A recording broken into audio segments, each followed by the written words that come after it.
Ce soir à JE, à TVA, vous allez voir, Revenu Canada va passer peut-être un mauvais quart d'heure.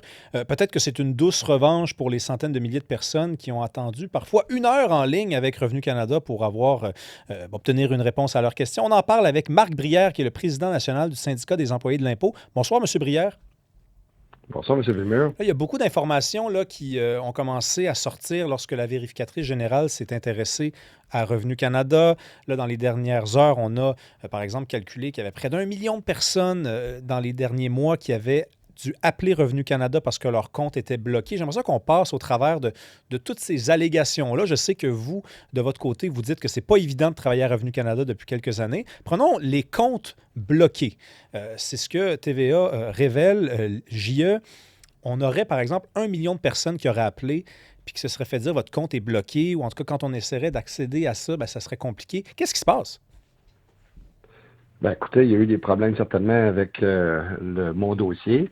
Beaucoup de gens se ramassent qui sont bloqués et la seule façon de pouvoir débloquer leur compte, c'est d'appeler au centre d'appel, au centre de contact de Revenu Canada Ouais. pour demander de l'aide pour débloquer. Fait que les agents sont capables de faire ça. Mais il y avait un nombre astronomique d'appels, comme OK.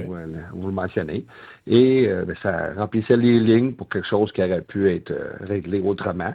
Là, depuis les dernières semaines, là, ce que je comprends, c'est que l'Agence du revenu a pris des mesures pour que les gens puissent le faire eux-mêmes euh, sur le système, là, ce que je comprends. Donc, pas obligé d'appeler les centres d'appel puis de gonfler le nombre d'appels qui est déjà considérable. Mais comment vous expliquez ça, le compte bloqué? J'imagine que ce n'est pas de la faute à la personne qui répond au téléphone à Revenu Canada, mais c'est qui est fautif là, dans cette histoire-là?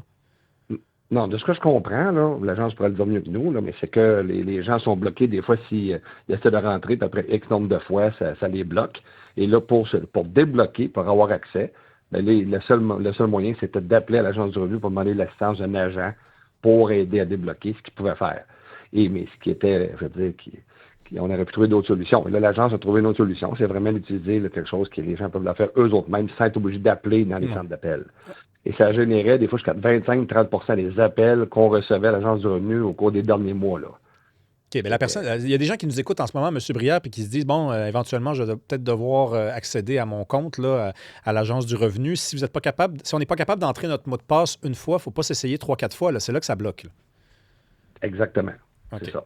ça. Parlons du temps d'attente, parce que ça aussi, ça a été un peu affligeant là, pour Revenu Canada. Ça, on apprenait ça il y a quelques semaines dans le rapport de la vérificatrice générale.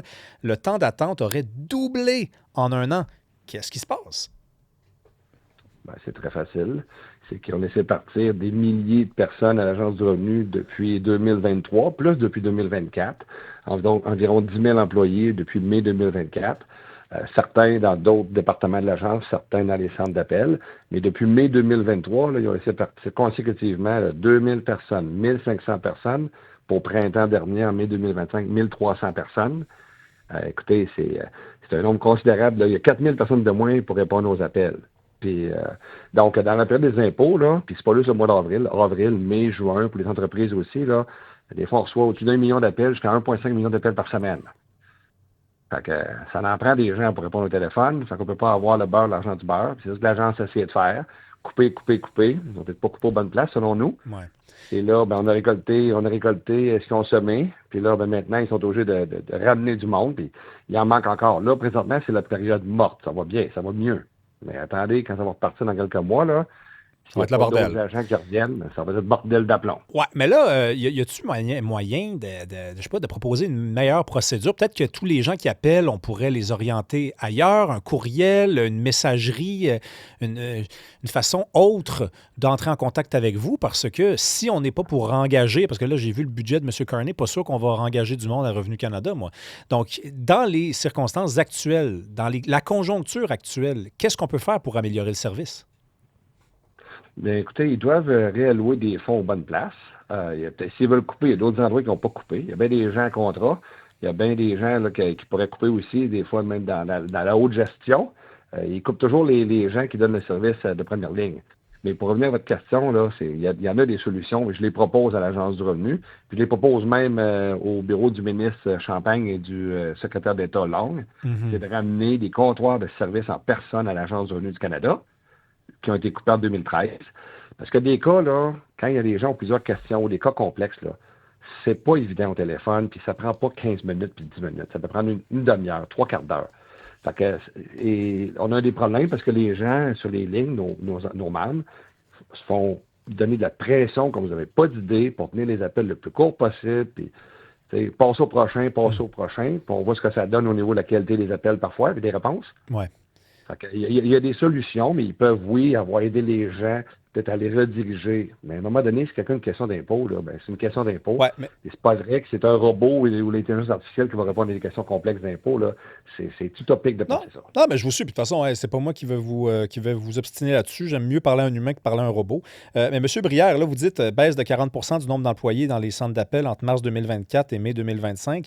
C'est juste, moi, je vous suis, là. On ouvre des comptoirs, mais ça, vous voulez quand même pas qu'on réengage 40 du monde. Là. J'ai vu le déficit. Faut faire un effort, là. Oui, mais écoutez, l'effort, là, on a coupé, à l'Agence du revenu, ils ont coupé 10 000 personnes depuis mai 2024. Mais vous en Ils vont en voudriez rajouter combien une de couple de plus, 1000 en mettons? 2023. Mettons qu'on se dit, là, Ben, on va réengager du monde pour améliorer le service. Moi, je pense personne n'est contre la tarte aux pommes. Ça va-tu prendre 10 000 personnes de plus? peut-être pas 10 000 personnes de plus, mais c'est certain que dans les centres d'appel, puis la personne payer des impôts, là, ils ont extensionné 850 personnes parce qu'on est intervenu. Ils en ont ramené 400. Puis là, pour l'instant, là, on attend à voir ce qui va se passer, mais il faut qu'ils ramènent des centaines de personnes, Je que vous ce soit suis. un autre 1000 dans les centres d'appel. Puis après ça, dans les centres fiscaux, comme à Jonquière au Québec, ben c'est là qu'on fait le traitement des dossiers qui sont en retard, qui prennent un an. Mais ils ont laissé partir, comme 5 6 000 personnes de plus, entre autres dans ces centres-là. Fait que les gens qui attendent après des réponses à leur demande de crédit pour personnes handicapées, allocation canadienne pour enfants, toutes sortes d'affaires, là, juste un redressement sur un compte d'impôt de particulier qui peut vous ramener des milliers de dollars, puis vous attendez pendant un an, des comptes de succession que les gens ne peuvent pas avancer leur succession, encore un an, ben, il ne peut pas avoir le beurre de l'argent du beurre. Fait qu'il faut qu'ils ramènent du monde, puis moi je pense qu'il va y avoir une coupe de 1000, puis d'ailleurs, ils commencent à embaucher un peu, mais au recouvrement, parce que l'Agence du revenu du Canada donne beaucoup de bénéfices, mais aussi collecte une tonne d'argent. C'est nous autres qui collectent l'argent pour le gouvernement, Ben ceux oui. qui ne payent pas leurs impôts. Ouais. Fait que, ils peuvent payer tout ça en ramenant des agents de recouvrement qui courent après les gens qui ne font pas leur juste part, qui paieraient pour tout ça, puis qui laisseraient mettre des milliards à M. Carney pour faire ce qu'il veut avec. OK. Hey, M. Brière, il y a Il y autre en a chose. des solutions. Oui, ben, j'entends bien. Il y a autre chose dont je veux parler avec vous. Rapport de la vérificatrice générale, vous allez me dire si c'est fondé, parce que si ce l'est, ça vous fait très mal paraître. 83 apparemment des réponses qu'on donne aux citoyens qui appellent, donc des réponses données par vos agents, seraient inexactes. Comment ça, 83 des réponses inexactes?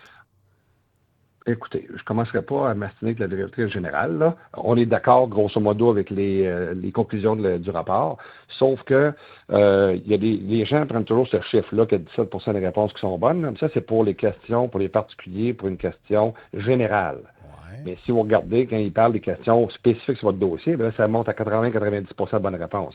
Mais je veux juste mentionner une chose, là, Allez-y. respectueusement là, pour la vérificatrice générale de son staff, ils ont fait, vous regarderez, là, ils ont fait un échantillonnage de 167 appels mystères, OK?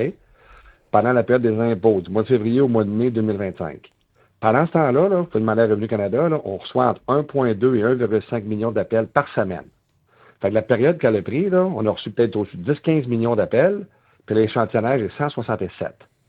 Fait que je voudrais dire que... C'est un petit sondage, comme un petit contexte, sondage avec un petit échantillonnage. je pense pas que Léger serait très représentatif dans leur sondage d'opinion sur les prochaines élections, avec Ouais. 167 sur 15 millions. Fait que, tu sais, ça l'aurait appelé 3-4 000 fois. Ça aurait été 45 ans, 40 3 4 000 ans, fois. Elle n'a pas le temps de 55 ans. faire ça. Là. Sauf qu'en même temps, Ben, M. c'est ça. Brière, c'est sûr qu'elle a eu cette idée-là d'organiser ces appels-là parce qu'il y avait un sentiment dominant de Hey, j'ai l'impression que quand j'appelle là, moi, ils ne savent pas qu'est-ce qu'ils me disent. Je ne suis pas plus avancé, mais ils viennent de perdre du temps. Ça, peut-être que Pas en désaccord. Ouais. Parce que Pas vous en venez de me désaccord. dire que des fois, c'est 90 Oui, exact. Sauf que ça ne doit pas être parce que 90 exact s'il y a eu le soupçon d'une majorité d'appels qui mènent à des inexactitudes. oui. Écoutez, je vais être clair, là. Grosso modo, on est d'accord avec les conclusions de la vérificatrice générale. L'Ombudsman aussi a soulevé plein de problèmes. Puis on n'arrête pas de le dire. On a fait une campagne cet été, le Canada en attente, parce que personne n'arrête de rejoindre l'Agence du revenu quasiment. Fait qu'on ne s'astine pas là-dessus. C'est juste les chiffres, qu'est-ce que ça donne, là? L'échantillonnage n'est pas trop représentatif. Mais est-ce qu'il y a des problèmes? Oui. Mais le problème, là, c'est de la faute à Revenu Canada, qui traite les employés, je ne dirais pas, on m'a resté pas à la radio, mais qui ne traite pas très bien, C'est comme une usine de production, qu'on dit un sweatshop en anglais dans les centres d'appel. Les gens sont traînés de tout bord, de côté. Ils manquent de formation. Il n'y a aucune formation quasiment continue. Puis les gens là, sont à contrat, ils se font prolonger de contrat, ils se font presser le citron. L'agence est obsédée avec le temps des appels. Les gens se font même des fois harceler quand ils vont trop longtemps aux toilettes. Après, ils se demandent comment ça fait qu'il y a du monde qui tombe en morceaux. J'ai des gens là, qui m'appellent à toutes les semaines là, en désespoir, qui veulent quitter les centres d'appel. Il y en a qui sont partis, qui veulent pas revenir parce que c'est un environnement de travail toxique. Bon. Puis je vous le dis, là, c'est sérieux ce que je vous dis, c'est toxique, ça va pas bien dans les centres d'appel à l'Agence du revenu. Puis ils se demandent comment ça fait qu'il y a des problèmes. Fait que c'est pas juste la faute. Je veux dire, les employés ont la responsabilité. Mais quand tu n'as pas les outils pour bien travailler, quand tu n'as pas assez de formation, ils t'envoient rapidement ces lignes, puis quand ils ne te traitent pas nécessairement bien, quand tu te fais refuser des vacances à tout bout de champ, tu es à moitié mort, ben, il faut qu'on se laisse, M. Brière. Il faut qu'on se laisse. Mais là, rassurez-moi, vous venez travailler en présentiel, vous autres, là. Hein? Ben, des fois oui, des fois non. On est hybride. Puis en passant, là, des centres d'appel là, à maison ou au bureau, là, les gens n'ont pas le temps de parler à leurs voisins. Il y a un appel qui rentre après 8 secondes après le dernier appel. Ouais. C'est à vérifier. Merci beaucoup, M. Brière. Vous êtes président national du syndicat des employés de l'impôt. Après la pause, on parle avec Caroline Champagne, PDG de l'Institut de planification financière. On se demande si c'est une bonne idée de demander à des robots qu'est-ce qu'on fait avec nos épargnes. Puis, je vous l'ai dit, débat hockey, Nicolas Coutier et Max Truman. On vous revient après la pause.